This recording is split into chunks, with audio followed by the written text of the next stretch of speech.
আসসালামু আলাইকুম রহমতুল্লাহি ওবরাকাতু। সম্মানিত দিনী ভাই বোনেরা, আজ আমি আপনাদের সামনে একটি গুরুত্বপূর্ণ আলোচনা নিয়ে হাজির হয়েছি। আজকের আলোচনার বিষয়বস্তু হচ্ছে আমরা তুলা রাশি পরীক্ষা করব কিভাবে এবং তুলা রাশি দ্বারা কি কি কাজ আমরা করতে পারবো, এই বিষয়ে আজকে আলোচনা করব ইনশাআল্লাহ। তো অবশ্যই আপনারা ভিডিওটি স্কিপ না করে ফুল ভিডিওটা দেখবেন, তাহলে আমার এই ভিডিওর খুঁটিনাটি সব কিছু আপনি বুঝতে পারবেন। সম্মানিত দিনী ভাই বোনেরা, আপনারা যারা আমার ভিউয়ার্স আছেন, সাবস্ক্রাইবার আছেন, আপনারা অবশ্যই দেখেছেন যে আমি তুলা রাশি বিষয়ে একটা ভিডিও আপলোড করেছি। ওই ভিডিওতে আমি আলোচনা করেছি তুলা রাশি মেয়ে এবং ছেলে উভয়ে লক্ষণ কি কি। যারা এখনও ওই ভিডিওটি আপনারা দেখেন নাই, অবশ্যই ভিডিওটি আপনারা দেখে আসবেন। ওই ভিডিওর যে লক্ষণগুলো বলা আছে, প্রায় 21টি লক্ষণ বলা আছে। এই লক্ষণগুলো যদি কারোর ভিতরে দেখা যায়, তাহলে উনি আসল তুলা রাশি কিনা এটা একটা কনফার্ম হওয়ার জন্য তুলা রাশি আমরা পরীক্ষা করব। তো তুলা রাশিকে আমরা কিভাবে পরীক্ষা করব? আমি যা যা আমল দিচ্ছি, আমার চ্যানেলে যতগুলো আমল আছে সবগুলোই আমার পরীক্ষিত এবং তা কোরআনের আয়াত দিয়ে এবং রাসূল সাল্লাল্লাহু আলাইহি ওয়াসাল্লামের হাদিস দোয়ার মাধ্যমে এই আমলগুলো আমার করা, আমি পরীক্ষিত আমলগুলো। আমার চ্যানেলে অনেক ভিডিও আছে, আপনারা দেখবেন। ছোট বড় এবং বৃদ্ধ বৃদ্ধা সকলেরই চিকিৎসা আমি করেছি। অনেক দূর দূর থেকে আমি এই জিন জাদুর যারা সমস্যায় থাকে আমি চিকিৎসাগুলো করে থাকি। অনলাইনে আমি কাজ দেই না বেশি, আমি সরাসরি রোগীর সামনাসামনি আমি এই কাজগুলো করে থাকি। এটাই বেশি আর কি ফলাফল পাওয়া যায়। তো সম্মানিত দিনী ভাই বোনেরা, আমরা কথা না বাড়িয়ে আজকের মূল আলোচনার দিকে আমরা চলে যাচ্ছি। আপনারা মনোযোগ সহকারে আলোচনাগুলো শুনবেন। যারা শিখতে চান তারা অবশ্যই ফুল ভিডিওটা দেখবেন, তাহলে শিখতে পারবেন। রাশির যে একটা বিষয় আছে, এটা আমি ক্লিয়ার করে নেই। আসলে রাশি কি? মানুষের কি রাশি হয়? অনেকের প্রশ্ন থাকে। আবার অনেক আলেম ওলামা ফতোয়া দিয়ে থাকে যে রাশি বিশ্বাস করা এটা হচ্ছে একটা শিরকি কাজ। এই যে রাশি চক্র, অর্থাৎ এই যে আপনার তুলা রাশি বলেন, কন্যা রাশি বলেন, হ্যাঁ, তারপরে আরও যে বিভিন্ন রাশিগুলো আছে, এই রাশিগুলো কোথা থেকে আসলো? এগুলো তো ইসলামে নাই। কোথা থেকে আসলো? এগুলো কোরআন হাদিসেও নাই। এগুলো কোথায় পাওয়া যায়? এগুলো হচ্ছে তদবিরের কেতারে পাওয়া যায়। তো যারা যারা তকদির বিশারদগণ, বড় বড় এই লাইনে কাজ করে যারা, তো তারাই এই কিতাবে এরকম বিভিন্ন রাশির বিভিন্ন গুণ তারা লিখে গেছে। তুলা রাশিটা এখানে উল্লেখযোগ্য। তুলা রাশি এটা হচ্ছে হজরত সুলাইমান আলাইহিস সালামের আমলে, আপনারা জানেন, জাদুটোনা জিন এগুলোর প্রভাব বেশি ছিল এবং এটা দাউদ আলাইহিস সালাম তারও জামানায় জাদুটোনা ছিল। তো ওই সময়েও রাশি নিয়ে গণনা করা হতো। আসলে এটা তখন থেকেই এই যে রাশির আবির্ভাব, এটা একটা নাম দেওয়া হয়েছে শুধুমাত্র, যে তুলা রাশি, তারপর কন্যা রাশি, বিভিন্ন রাশি আর সিংহ রাশি, এগুলো নাম দেওয়া হয়েছে যাতে মানুষ চিনতে পারে। তবে এরকম যারা লোক আছে যাদেরকে দিয়ে উপকার পাওয়া যায়, বিশেষ করে জিন জাদুর বিষয়ে উপকারগুলো পাওয়া যায়, তো এইগুলো আগেরকার যারা এরকম মোদাব্বির ছিল, বড় বড় আলেমরা ছিল, বিশেষ করে বললামই তো দাউদ আলাইহিস সালামের জামানায় যারা কবিরাজ ছিল এবং সুলাইমান আলাইহিস সালামের যারা কবিরাজ ছিল, তাদের মাধ্যমে এরকম রাশির নামগুলো লেখা হয়। আপনারা এটা এটা শিরিকের দিক দিয়ে নেবেন না, এটা আমরা শুধু মানে চেনার জন্য যে এই লোকের দ্বারাই এরকম ফল পাওয়া যায়, তাদের দ্বারাই জিন এবং জাদুর কাজগুলো অনায়াসে করা যায়। এমনি কিন্তু আপনি দেখবেন সচরাচর আপনাকে আমাকে দিয়ে এই কাজগুলো হবে না। জিন সচরাচর সব মানুষের গায়ে হাজির হয় না। তো সেক্ষেত্রে তুলা রাশিকে ওখানে ব্যবহার করা হয়। আর তুলা রাশির সাথে জিনের একটা কানেকশন থাকে, যার কারণে অনায়াসে এই কাজগুলো করতে আমরা সফল হই। তো আশা করি আপনারা আমার কথা বুঝতে পেরেছেন। শিরিকের কোনো কিছু নাই বলে আমি মনে করি, যদি আপনারা ওইভাবে ধরে নেন, কারণ এটা শুধু একটা চেনার উপায়, নাম,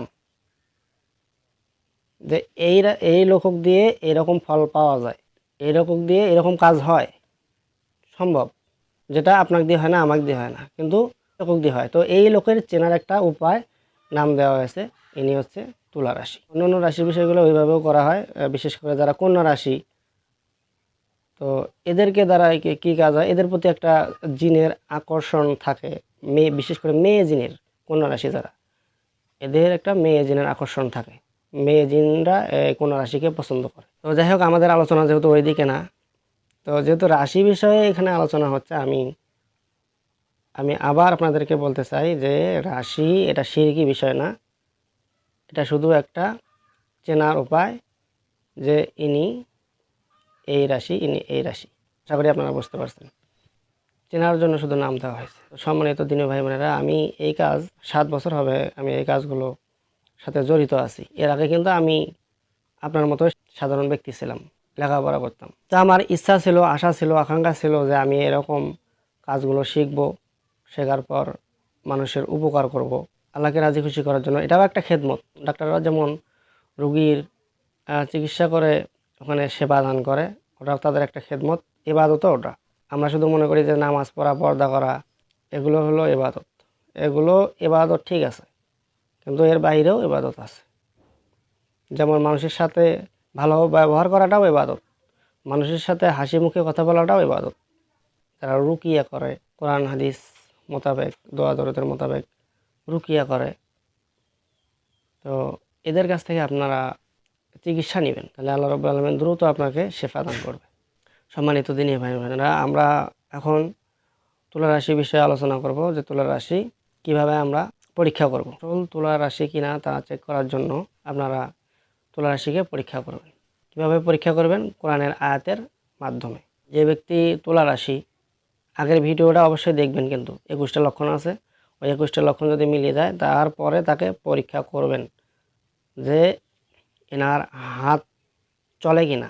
বিভিন্নভাবে তুলা রাশি পরীক্ষা করা হয়। ওইটা পরীক্ষা করার পর আপনি তারপরে তার কাছ থেকে ফায়দা পাবেন, এবং ওখানে আপনি কনফার্মও হবেন যে সে অবশ্যই তুলা রাশি, তার দ্বারায় মানুষের সেবা করা অনায়াসে সম্ভব। এগুলো সচরাচর আপনার আমার দ্বারা সম্ভব না। সেটা কিভাবে, এটা আমি বলে দেব।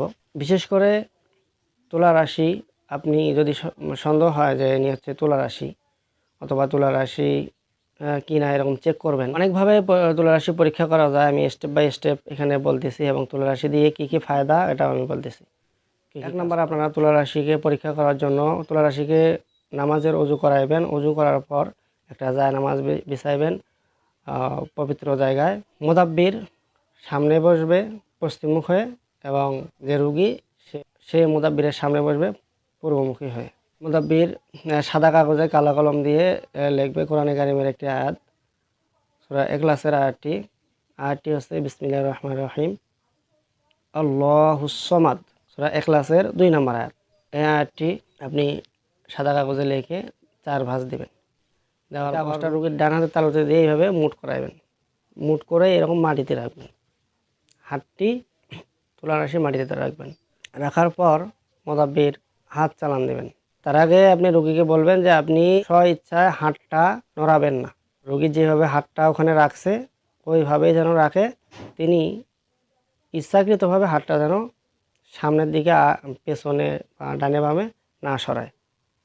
যেভাবে রাখছে ওইভাবে যেন স্বাভাবিক অবস্থায় হাতটা উনি রাখে। এরকম বলার পর মুদাব্বির আস্তাগফিরুল্লাহ বলবেন 7 বার।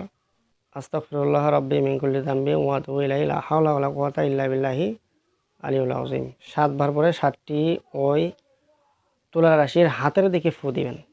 এরপর সূরা ফাতিহা পড়বেন 3 বার বিসমিল্লাহ সহ, পরে 3টা ফু ওই হাতের দিকে দিবেন। এবার ইসমে আজম পড়বেন। ইসমে আজম আমার চ্যানেলে দেওয়া আছে ভিডিও, আপনারা দেখবেন, দেখে ওটা শিখে নেবেন। এই ইসমে আজম 3 বার পরে তুলা রাশির হাতে 3টি ফু দিবেন। দেওয়ার পর মুদাব্বির একটা হুকুম দিবে। হুকুমটা হচ্ছে এরকম, আমি তুলা রাশি পরীক্ষা করতেছি, যদি এই ব্যক্তি তুলা রাশি, আসল তুলা রাশি হয়, তাহলে আল্লাহ তাআলার ইচ্ছায় হাতটা যেন আমার দিকে আসে, অর্থাৎ মুদাব্বিরের দিকে। মুদাব্বির যেদিকে বলবে সেদিকে যেন যায়। তাহলে মুদাব্বির কি বলবেন যে আমি তুলা রাশি পরীক্ষা করার জন্য হাত চালান দিচ্ছি, যদি ওই ব্যক্তি আসল তুলা রাশি হয় তাহলে হাতটা যেন আমার দিবেন। দেওয়ার পর আপনি কোরআনে কারিমের 3টি আয়াত পড়বেন। তারপর আউযু বিল্লাহি মিনাশ শাইতানির রাজিম বিসমিল্লাহির রহমানির রহিম বলে কোরআনে কারিমের সূরা তারিকের শেষ 3 আয়াত পড়বেন। আমি পরে শোনাতেছি। বিসমিল্লাহির রহমানির রহিম। ইন্নাহুম ইয়াকিদুনা কাইদাও ওয়া আকিদু কাইদা ফামাহিলিল কাফিরিনা আমহিলহুম রুয়াইদা। পরে আপনি ওই তুলা রাশির হাতে ফু দিবেন। এরকম 3 বার দেওয়ার পর আপনি শেষে দরুদ শরীফ পড়বেন 3 বার। তারপর আবার হুকুম দিবেন। দেখবেন যে ইনশাআল্লাহ যদি ওই ব্যক্তি আসল তুলা রাশি হয় তাহলে হাত এখানে আপনি হুকুম দিবেন, সেখানে যাবে, আপনার দিকে যাবে, এরকম করে আপনার দিকে যাবে।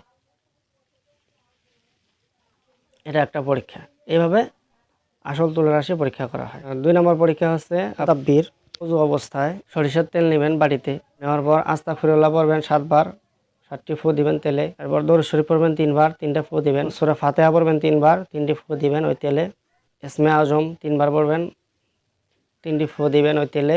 দেওয়ার পর 2 নম্বর পরীক্ষা হচ্ছে তুলা রাশি যখন আপনার সামনে আসবে, ওযু করার অবস্থায় তুলা রাশিকে এক জায়গায় বসাইবেন, মুদাব্বির আরেক জায়গায় থাকবে। মুদাব্বির 5টি খাতা অথবা বই নেবেন। নেওয়ার পর এই 5টি খাতা অথবা বইয়ের যে কোনো একটিতে একটা সুই ঢুকাবেন, সোনামুখী সুই ঢুকায় রাখবেন। তুলা রাশিকে এটা দেখাবেন না, ঢুকায় রাখবেন। তো আপনি ছিটায় রাখবেন, 5টি বই 5 জায়গায় ছিটায় রাখবেন এবং তুলা রাশির ওইরকম আল্লাহুস সামাদ যে সাদা কাগজ আছে লেখা, এটা হাতে দিয়ে আপনি চালান দিবেন যে আমি তুলা রাশি পরীক্ষা করতেছি। যদি সে আসল তুলা রাশি হয় তাহলে আল্লাহ তাআলার ইচ্ছায় হাত যে বইয়ে আমি শুয়ে রাখছি ওই বইয়ের কাছে গিয়ে যেন হাতটি থামে। এরকম 3 বার হুকুম দিবেন এবং চালান দিবেন। সূরা তরিকের আয়াতগুলো পড়বেন। ইন্নাহুম ইয়াকিদুনা কাইদা ওয়া আকিদু কাইদা ফামাহিলিল কাফিরিনা আমহিলহুম রায়দা। এরকম হুকুম দিবেন আর আপনি ফুঁক দিবেন আয়াত পরে। দেখবেন যে ইনশাআল্লাহ যদি আসল তুলা রাশি হয় তাহলে অনায়াসে কোন বই বা খাতার ভেতরে আপনি সুইটা রাখছেন তুলা রাশির হাত ওইখানে গিয়ে থামবে। আপনি আবার যাচাই করে দেখবেন যে এই বই অথবা খাতায় ওই সুইটা আছে কিনা দেখবেন। যদি দেখেন যে আছে তাহলে বুঝবেন যে ইনি আসল তুলা রাশি। তো আরও অনেক পদ্ধতি আছে, যদি আমি ওগুলো বলতে চাই তাহলে আরও সময় লাগবে, ভিডিওটা লম্বা হবে। তো এই হচ্ছে তুলা রাশি পরীক্ষা করার আমল। তো এইবার আমি আলোচনা করব যে তুলা রাশির মাধ্যমে আমরা কি কি ফায়দা পেতে পারি বা কী কী কাজ করা যায়। যে রোগী দেখবেন যে খুব অসুস্থ, জিন ওই রোগীর গায়ে হাজির হয়ে তার রক্ত খেয়ে এবং তাকে অসুস্থ করে রেখেছে, যদি এইভাবে মোতাব্বির যিনি আছেন সে যদি বোঝে যে এই রোগীর গায়ে যদি জিন হাজির হয় তাহলে এই রোগী বাঁচা মরা সমান হয়ে যাবে। কারণ জিন যখন হাজির হয় তখন তো ও স্বাভাবিক থাকবে না, ওর গায়ে ব্যথা সৃষ্টি হবে, ও ছটফটাবে।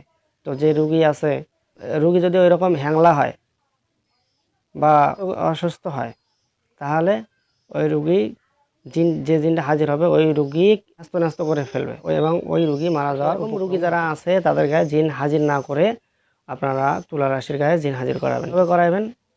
তুলা রাশিকে পাশে রাখবেন এবং তার পাশে যিনি রুগী আছে তাকে বসাইবেন এবং মোতাব্বির সামনে থাকবে। মোতাব্বির খাঁটি সরিষার তেল নেবেন, নেওয়ার পর আস্তাগফিরুল্লাহ 7 বার পরে ওই তেলে ফু দিবেন। এরপর দরুদ শরীফ 3 বার পরে সরিষার তেলে ফু দিবেন এবং সূরা ফাতিহা 3 বার পরে ফু দিবেন। ইসমে আজম 3 বার পরে ফু দিবেন। ফু দেওয়ার পর আয়াতুল কুরসি পড়বেন। আয়াতুল কুরসি 3 বার পরে ওই তেলে ফু দিবেন। এরপর সূরা তরিকের আয়াত পড়বেন, ইন্নাহুম ইয়াকিদুনা কাইদা ওয়া আকিদু কাইদা ফামাহিলিল কাফিরিনা আমহিলহুম রায়দা। এই আয়াত 7 বার পরে, এই আয়াত 3টি 7 বার পরে 7টি দম দিবেন, দিয়ে দরুদ শরীফ পড়বেন। পড়ার পর এই পড়া তেল রোগীর গায়ে মুখে একটু হালকা করে মাখাইবেন, কলকুনিতে মাখাইবেন এবং আপনি রোগীর বুকে মাখাইবেন আর একটু ঘাড়ে মাখাইবেন। কে মাখাবে? যদি রোগী মহিলা হয় তাহলে রোগীর স্বামী এটা মাখায় দেবে, আর যদি রোগী ছেলে হয় তাহলে রোগীর স্ত্রী তেলটা মাখায় দেবে।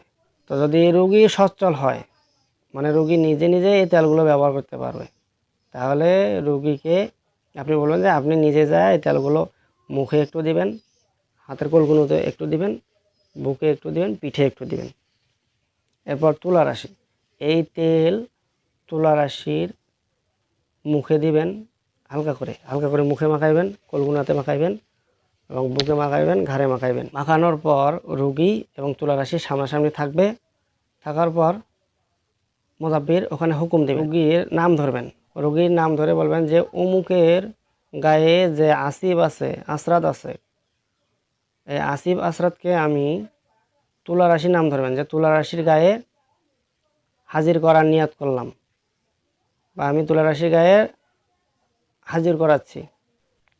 আবার বলবেন যে এই রুগীর সাথে যে জিন্নাত আছে তাকে আমি তুলা রাশির নাম ধরবেন, রুগীর নামও ধরবেন, তুলা রাশির নামও ধরবেন, যে অমুক রুগীর সাথে যে জিন্নাত আছো সেই জিন্নাতকে আমি অমুক তুলা রাশির গায়ে হাজির করাচ্ছি, পৃথিবীর পূর্ব পশ্চিম উত্তর দক্ষিণ উঁচুতে নিচুতে, আলোতে আধারে, সজাগ কিংবা শয়নে, যে অবস্থা থাকে না কেন এই মুহূর্তে আল্লাহ তাআলার ইচ্ছায় তুলা রাশির নাম ধরবেন যে তুলা রাশির গায়ে হাজির হও। হুকুমটা দিয়ে আপনি তুলা রাশির গায়ে ফু দিবেন। দেওয়ার পর আপনি সূরা তারিকের শেষ 3 আয়াত পড়বেন, ইন্নাহুম ইয়াকিদুনা কায়দা ওয়া আকিদু কায়দা ফামাহিলিল কাফিরিনা আমহিলহুম রায়দা, এবং আয়াতুল কুরসি পড়বেন, পরে রোগীর দিকে ফু দিবেন।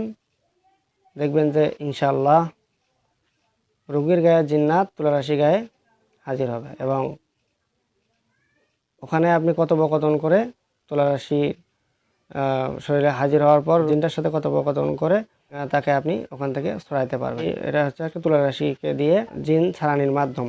তো এই জিনটা কিন্তু সচরাচর সব মানুষের গায়ে হাজির হবে না, রোগীর গায়ে জিন সচরাচর সব মানুষের গায়ে হাজির হবে না, কারণ তুলা রাশির সাথে জিনের কানেকশন থাকে, মানুষের শরীরে ঢোকার একটা রাস্তা থাকে, এই রাস্তা দিয়ে তারা চলাচল করে, তো সেই রাস্তাটা তুলা রাশির গায়ে অনায়াসে থেকে যায়। এই জন্য জিন সরাসরি তুলা রাশির গায়ে হাজির হয়ে কথা বলতে পারে, সেটা যে কোনো জিন হোক হাজির হবে ইনশাল্লাহ। এটা হচ্ছে কোরআনের পাওয়ার।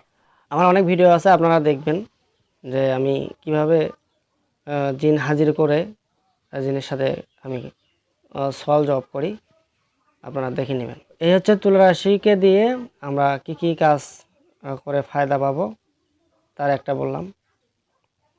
আরও তুলা রাশিকে দিয়ে ফায়দা পাওয়া যায়, যেমন হাজিরাত দেখার বিষয়, কার কোন রোগ হয়েছে, এটা তুলা রাশির মাধ্যমে, তুলা রাশির চোখ বন্ধ করে যদি আপনার জিন থাকে, হাসিল করার জিন থাকে, ওই মুমিন জিনকে ডাকবেন, তুলা রাশির গায়ে অনায়াসে হাজির হয়ে সে আপনি এখান থেকে দূরের রুগী, সৌদি আরবত হোক, ঢাকায় হোক, চট্টগ্রাম, মানে যে কোনো দেশ, পৃথিবীর এক প্রান্ত থেকে আরেক প্রান্ত, তুলা রাশির গায়ে যে মুমিন জিনটা হাজির হয়েছে তার মাধ্যমে আপনি হাজিরাত দেখতে পারবেন যে তার কি সমস্যা, জিনের সমস্যা না জাদুর সমস্যা, না তার ব্ল্যাক ম্যাজিক করা আছে, না কুফরি কালাম করা আছে, না শারীরিক রোগ, এরকম হাজিরাত দেখতে পারবেন ইনশাআল্লাহ। তো এরকম আরও বিভিন্ন তুলা রাশিকে দিয়ে আমরা কাজ করে ফায়দা পাই, উপকৃত হই, যা অন্য এমনিতে লোকদেরকে দিয়ে এই ফায়দা পাওয়া যায় না। তো সম্মানিত দিনী ভাই বোনেরা, এই ভিডিওতে আমি যা বললাম তুলা রাশির বিষয়ে, আমি আশা করি আপনারা বুঝতে পারছেন। তবুও আমি বলছি, যে বুঝবে না সে কমেন্ট করে জানাবে যে ভাই আমি এই বিষয়টা বুঝি না, আমাকে বুঝে দেন, তার সাথে পার্সোনালি কথা বলে তার বিষয়টা ক্লিয়ার করে দেব। এটাই আমার তুলা রাশি বিষয়ে ভিডিও বানা। পরবর্তীতে আমি তুলা রাশি বিষয়ে আর কোনো ভিডিও বানাবো না। আমি আরেকটা পার্সোনালি কথা আপনাদের সাথে শেয়ার করতেছি, বিশেষ করে আমি যে কাজ করি এই কাজগুলো অনেকে বিশ্বাস করে না, তো বিশ্বাস করুক বা না করুক সেটা তাদের ব্যাপার, কিন্তু যারা আমার কাছ থেকে এরকম চিকিৎসা নিয়ে ফায়দা পায়, আমার রুগীরা বিশ্বাস করলেই যথেষ্ট। আলহামদুলিল্লাহ, আমার কাছ থেকে যতগুলো রুগী চিকিৎসা নিছে সবগুলোই আল্লাহর রহমতে সুস্থ আছে। আর আমি সব রুগীরে ভিডিও করতে পারি নাই বিভিন্ন সমস্যার কারণে, যেগুলো আমি ভিডিও করছি এগুলো আমি ইউটিউবে এবং আমার ফেসবুক পেজ আছে, এই পেজে আমি আপলোড করছি। তো আপনারা অবশ্যই আমাকে বেশি করে সাপোর্ট করবেন, আমার চ্যানেল এবং পেজটি ফলো করবেন। চ্যানেলের নাম হচ্ছে ইসলামিক চিকিৎসা চ্যানেল 2299, আর পেজেরও নামও একই, বাংলা দিয়ে লিখবেন ইসলামিক চিকিৎসা চ্যানেল 2299, এটা বাংলা দিয়ে লিখবেন, আর শেষে 2299 এটা ইংলিশ দিয়ে লিখবেন। আমি আশা রাখি আপনারা অবশ্যই আমাকে সাপোর্ট করবেন, ভিডিওগুলো বেশি বেশি করে শেয়ার করে দিবেন। যারা এরকম ভুক্তভোগী আছেন আমার সাথে যোগাযোগ করবেন। ইনশাআল্লাহ আমি আপনার রোগকে পরীক্ষা করে কোরআন এবং হাদিস মোতাবেক আপনার চিকিৎসা দেব ইনশাআল্লাহ। তো সকলে ভালো থাকবেন, সুস্থ থাকবেন, আর আমার জন্য বেশি বেশি করে দোয়া করবেন যাতে এরকম মানুষের সেবায় আমি নিয়োজিত মৃত্যুর আগ পর্যন্ত থাকতে পারি। আল্লাহকে রাজি খুশি করার জন্য আপনারা আমার জন্য অবশ্যই অবশ্যই দোয়া করবেন। সকলে ভালো থাকবেন, সুস্থ থাকবেন। আসসালামু আলাইকুম ওয়া রাহমাতুল্লাহি ওয়া বারাকাতুহু।